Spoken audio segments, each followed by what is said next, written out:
The ultimatum that backfired. The transmission hit Earth's networks at exactly 14:27 GMT on a Tuesday afternoon. Every screen, every device, every digital billboard across the planet flickered and died for 3 seconds before displaying the same image, a towering figure wrapped in ceremonial robes that seemed to absorb light itself. Ambassador Vakestara of the Galactic Council stood 12 feet tall, his forearms spread wide in what his species considered a gesture of absolute authority. 6 eyes burned like miniature suns above a mouth filled with crystalline teeth that caught the light like broken glass. Primitive beings of the third planet. His voice resonated through frequencies that made windows rattle and dogs howl across 7 continents. I am Ambassador Vakestara, voice of the Galactic Council, bringer of final words to 10,000 conquered worlds.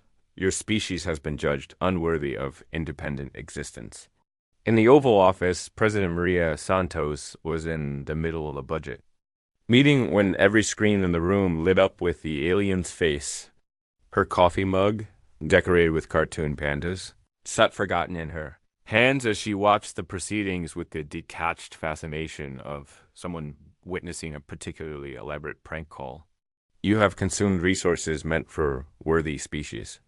Vakestara continued, his voice translating seamlessly into every language on Earth. You have polluted your star system with primitive technology. You have demonstrated aggressive tendencies toward your own kind. The Council has decided Earth will be harvested. Your species will serve as manual labor for higher civilizations. In her laboratory at MIT, Dr. Sarah Chen looked up from her quantum computer calculations.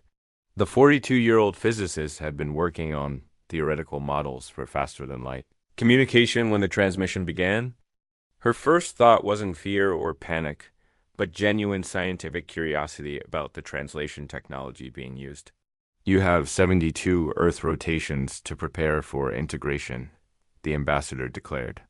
Resistance will result in immediate termination of your species. Compliance will ensure survival as a servant race. Choose wisely, humans of Earth. The transmission ended as abruptly as it had begun, leaving 8 billion people staring at blank screens for exactly 4.7 seconds before the internet exploded. The first meme appeared on social media platforms within 6 minutes. A teenager in Seoul had screenshotted Vakestara's face and added the caption, "When you order alien invasion from Wish." The image spread faster than any viral content in human history, accumulating 50 million shares in the first hour. By the time Ambassador Vakestara ship, the Dominion's fist had settled into high orbit above Earth. Humanity had already turned his ultimatum into content. TikTok videos featuring people dramatically reading his threat in exaggerated alien voices were trending worldwide. Someone had auto-tuned his speech and set it to a techno beat. A bakery in Brooklyn had created alien-shaped cookies and was selling them with the slogan, "Taste the Galactic Terror." Captain Jake Morrison, a former Navy SEAL who had transitioned into running a military history YouTube channel, was streaming live from his garage when the transmission occurred. His initial reaction, broadcast to his 2.3 million subscribers, became legendary. "Well, boys, looks like we got ourselves a space Karen. Someone's going to ask to speak to Earth's manager." The comment section exploded with suggestions for humanity's response, ranging from offering the ambassador a Snickers bar to asking if his species had tried turning their invasion fleet off and on again. Got in Moscow. Defense Minister Alexei Petrov was in an emergency meeting when his aide burst in with a tablet showing the alien's message. Petrov watched it once, then again, then leaned back in his chair and laughed until tears streamed down his face. "They want us to be afraid," he wheezed, between fits of laughter. "They don't know we've been living with Russian internet comments for decades." Within 12 hours, Earth's response had crystallized into something no alien species in galactic history had ever encountered. Weaponized sarcasm, backed by unshakable confidence. The official response from the United Nations was a single tweet. From their verified account, new phone, who dis? President Santos held an emergency press conference that was broadcast globally. She walked to the podium wearing a t-shirt that read Earth's Manager and carrying her panda coffee mug. The world's press corps was packed into the White House briefing room. But instead of panic, there was an undercurrent of barely suppressed laughter. "My fellow humans," she began, her voice steady, but her eyes twinkling with mischief. "We have received what can only be described as the galaxy's most poorly timed corporate merger proposal. Ambassador Vexthara, if you're watching this, and I know you are because you hacked literally every screen on the planet, here's Earth's official response." She paused dramatically, then pulled out her phone and showed it to the cameras. On the screen was a GIF of a cat wearing sunglasses with the text, "That's going to be a no from me, dog." The press conference continued for 30 minutes during which Santos fielded questions with the same energy she might use to discuss municipal water regulations. When asked about Earth's defense strategy, she shrugged. "Well, we've got pizza delivery that can reach anywhere on the planet in under an hour. Let's see the Galactic Council top that." Dr. Chen, meanwhile, had been recruited by a hastily formed committee of scientists, military personnel, and inexplicably social media managers to serve as humanity's chief science communicator. Her first act was to publish a paper titled Preliminary Analysis of Galactic Council Communication Protocols and Why They're Hilariously Inefficient. The paper, which she posted on both scientific journals and Reddit simultaneously, broke down the technical aspects of the alien transmission and concluded that their technology, while advanced, had several glaring vulnerabilities. Most damning was her observation that their universal translator had clearly been trained on outdated Earth communication patterns and was probably getting confused by internet slang. The ambassador's threat assessment protocol appears to be based on species that communicate primarily through formal hierarchical structures, she wrote. Unfortunately for them, humanity's primary communication method is now ironic memes and passive-aggressive group chats. Aboard the Dominion's Fist, Ambassador Vexthara was experiencing something his species had no word for: profound confusion. In his 400 years of service to the Galactic Council, he had delivered ultimatums to thousands of species across the galaxy. The pattern was always the same: shock, then fear, then desperate attempts at negotiation, and finally submission. Humans, however, seemed to be treating his arrival as some form of entertainment.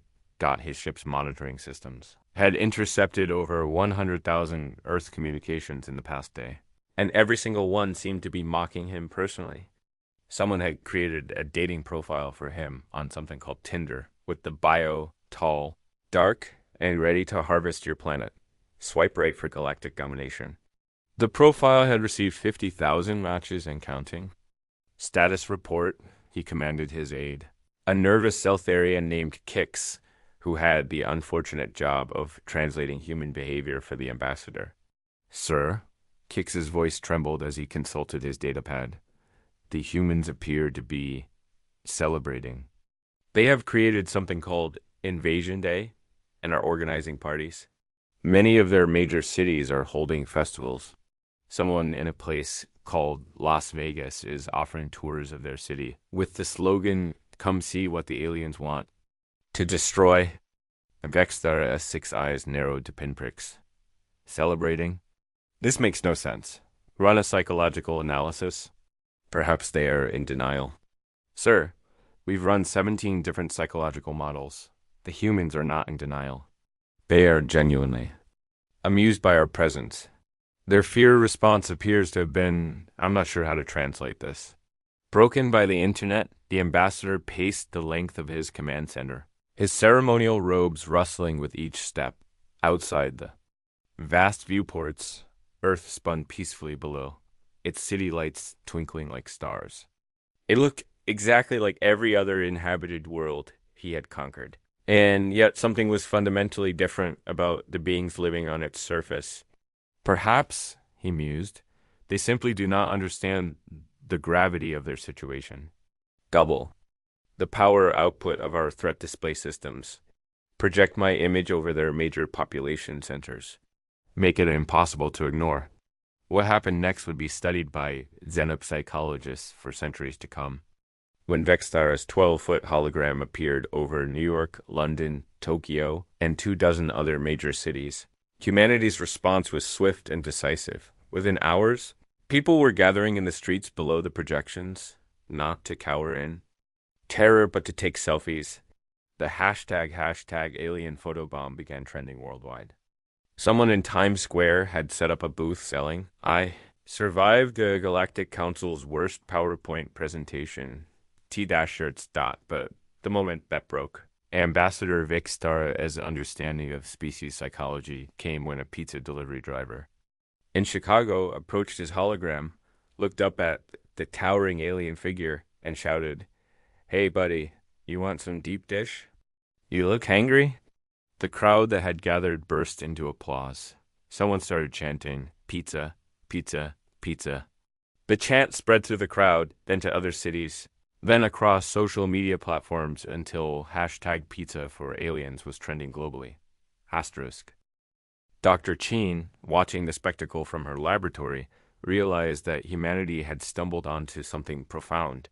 She quickly typed out a message that she posted simultaneously to her university email list, her Twitter account, and a WhatsApp group chat with her college friends. Update. I think we just discovered that our species' evolutionary adaptation to social media has made us immune to traditional intimidation tactics. The aliens' threat protocols are designed for species that respond to authority with fear. We respond to authority with memes. This is either humanity's greatest strength or the reason we're about to get turned into cosmic dust. Either way, it's been fun. The message was shared 10 million times in the first hour. By the end of the first day, Earth had not only failed to show proper fear of the Galactic Council's ultimatum, but had somehow turned the entire invasion into a marketing opportunity. NASA announced a new crowdfunding campaign to build a Welcome to Earth gift basket for the aliens. The basket would include samples of Earth music, literature, and cuisine, with the top donor getting to choose which pizza toppings to include. As Ambassador Vextara prepared his evening report to the Galactic Council, he found himself facing a problem that had never existed in the thousands of years of galactic conquest. How do you explain to your superiors that an entire species had responded to annihilation by offering you dinner?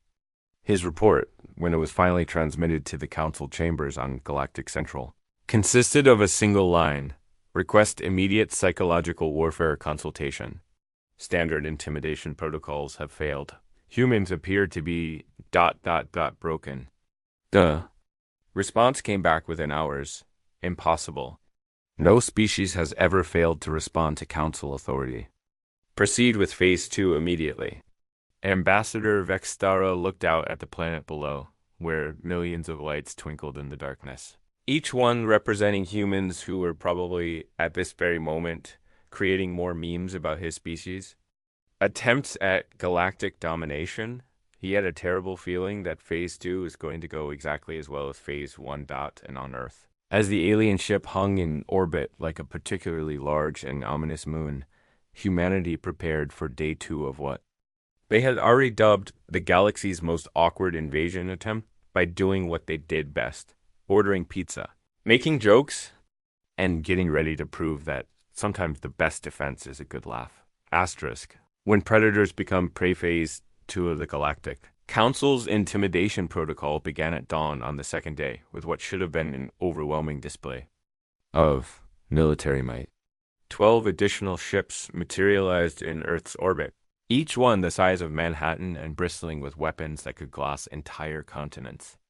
The combined fleet formed a perfect geometric pattern above the planet, their hulls gleaming with the kind of technological superiority that had brought 10,000 worlds to their knees. Ambassador Vextara stood on the bridge of the Dominion's fist, his forearms crossed in satisfaction as he prepared to broadcast Phase 2's ultimatum. Surely, he thought, the sight of 13 massive warships would restore proper fear to these bizarre humans. The ambassador activated the global communication override once again, his towering hologram appearing over major cities worldwide. Humans, Of Earth's, his voice boomed across every frequency. Your time for mockery has ended. Behold the true might of the Galactic Council.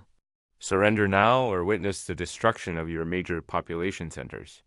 In the Situation Room beneath the Pentagon, General Patricia Hayes watched the display with the kind of calm that came from 30 years of military service. She had seen enough genuine threats to recognize theatrical posturing when she saw it. They're still talking, she observed to her staff. If they really wanted to destroy us, they would have done it already. President Santos, who had been monitoring the situation while enjoying her morning coffee, now served in a mug that read, Earth's #1 boss, nodded in agreement. They want submission, not destruction. That's a negotiating position, not a war. Declaration. Dr. Chen, who had barely slept since the first transmission, was frantically working at her computer when the second ultimatum began. She had spent the night analyzing the quantum signatures of the alien ships and had discovered something extraordinary. The ships weren't just communicating with each other. They were connected to a vast network that spanned the galaxy. I've got it, she announced to her hastily assembled team of scientists, hackers, and social media experts. Their ships are running on a centralized command network. It's incredibly sophisticated, but it has the same vulnerability as any network. It can be hacked. Captain Jake Morrison, who had somehow become humanity's unofficial military commentator, despite being retired, was streaming live from the roof of his apartment building where he had set up a telescope to watch the alien fleet. His viewer count had grown to over 50 million as people across the world tuned in for his irreverent commentary on humanity's first contact with hostile aliens. Okay, chat, adjusting his camera to show the ships hovering ominously overhead. So we've got 13 alien Death Stars, one very angry space diplomat, and about 8 billion humans who still think this is the best entertainment we've had since the last season of that reality show about people living in a house. I'm starting to think we might actually win this thing. The comments section exploded with suggestions, theories, and enough emoji spam to crash a small server. But buried in the chaos were genuine insights from his viewers, retired military personnel, computer programmers, scientists, and ordinary people who had noticed patterns in the alien broadcasts. One comment caught Jake's attention. Anyone else notice the aliens keep using the same broadcast frequency? My radio engineering professor always said that's a rookie mistake. You can jam someone if you know their frequency.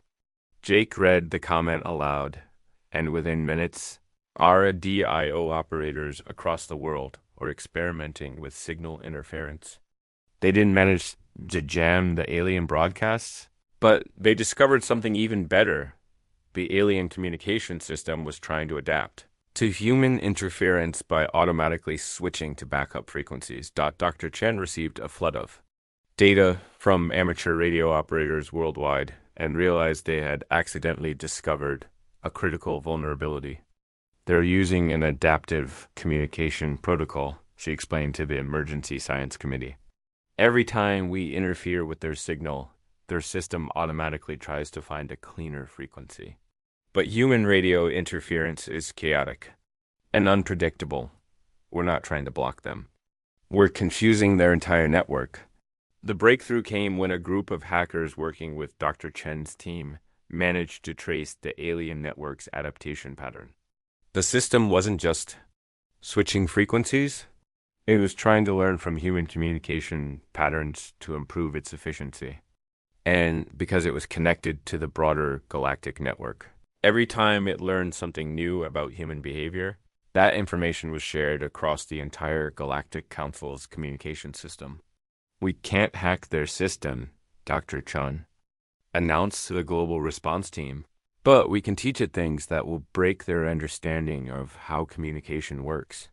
What followed was perhaps the most coordinated act of chaos in human history. Within hours, a plan called Operation Chaos was disseminated through social media, gaming forums, and every other digital platform humans use to organize themselves. The plan was simple: overwhelm the alien learning algorithms with so much contradictory, nonsensical, and deliberately confusing information up there. Systems would overload trying to process it. The operation began with millions of humans simultaneously, broadcasting random information on every frequency they could access. Amateur radio operators transmitted recipes for pineapple pizza while arguing about whether it was actually pizza. Gaming communities organized to spam alien frequencies with detailed discussions about the optimal strategies for games that didn't exist. Social media users coordinated mass uploads of videos explaining complex scientific concepts using only interpreted GANs. But the masterstroke came from an unexpected source. Earth's artificial intelligence research community, Dr. Yuki Tanaka, and an AI researcher from Tokyo, realized that they could use humanity's most advanced language models to generate infinite streams of plausible sounding but completely nonsensical information, specifically designed to confuse alien translation systems. Within hours, the alien ships were receiving broadcasts that appeared to be legitimate human communications, but were actually AI-generated streams of consciousness that followed no logical pattern. The broadcast discussed the cultural significance of fictional historical events, provided detailed tutorials for impossible mathematical concepts, and debated the philosophical implications of colors that didn't exist.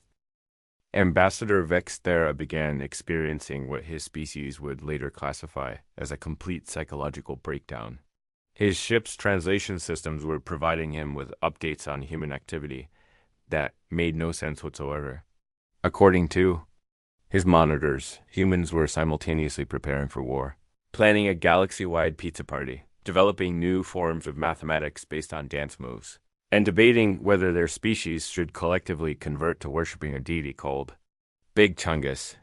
Status report, he demanded of his increasingly frantic aide. Kix consulted his datapad with the hollow stare of someone whose worldview had been thoroughly shattered. Sir, according to our monitoring systems, the humans are... I'm not sure how to report this. They appear to be teaching our computers to have existential crises. Impossible. Our systems are designed to handle any form of communication. Yes, sir, but the humans aren't communicating. They're performing. Our systems are trying to learn human behavior patterns, but the patterns are deliberately designed to be unlearnable. It's like they're speaking a language that changes meaning every time it's spoken. Meanwhile, on the Galactic Communication Network, something unprecedented was happening. Other species throughout the galaxy were beginning to receive the chaotic transmissions that Earth was broadcasting. The Galactic Council's communication system, in its attempt to process and understand human behavior, was inadvertently sharing humanity's digital madness with civilizations across the galaxy.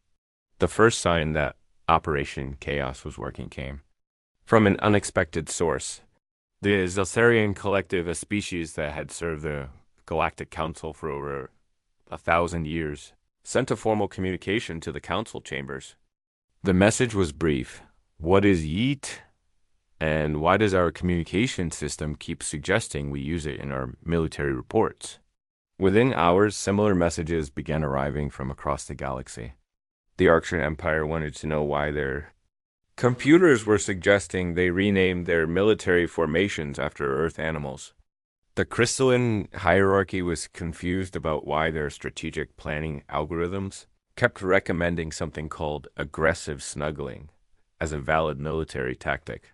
Dr. Chen, monitoring the effects of Operation Chaos from her laboratory, realized that humanity had accidentally discovered the Galactic Council's greatest weakness. Their entire civilization was built on the assumption that communication was logical and predictable. They had never encountered a species that used irony, sarcasm, and deliberate contradiction as primary communication tools. We're not just confusing their systems, she announced to the global response team. We're breaking their entire understanding of how language works. Every species they've encountered before has been logical and hierarchical. We're the first species they've met that communicates primarily through chaos. The tipping point came on the third day when Captain Jake Morrison, still streaming live from his rooftop, received a direct communication from the alien fleet. But Instead of Ambassador Vextaros' intimidating hologram, the message came from a nervous-looking Seltharian engineer, whose translator was malfunctioning so badly that half his words were being replaced with internet slang. Human Jake Morrison, the alien said, his formal tone undermined by his translator's insertion of random meme references. I am Junior Engineer Zix of the Dominion's Fist.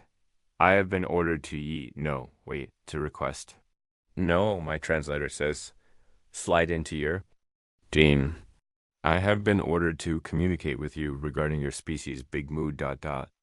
I mean, your species' strategic position. Jake's chat exploded with laughter and excitement. The aliens were trying to negotiate, and their own technology was sabotaging them. Sure, buddy, Jake replied, grinning at his camera. What's up? You guys ready to surrender? The alien engineer looked confused. Surrender? No. We are the Galactic Council. We do not.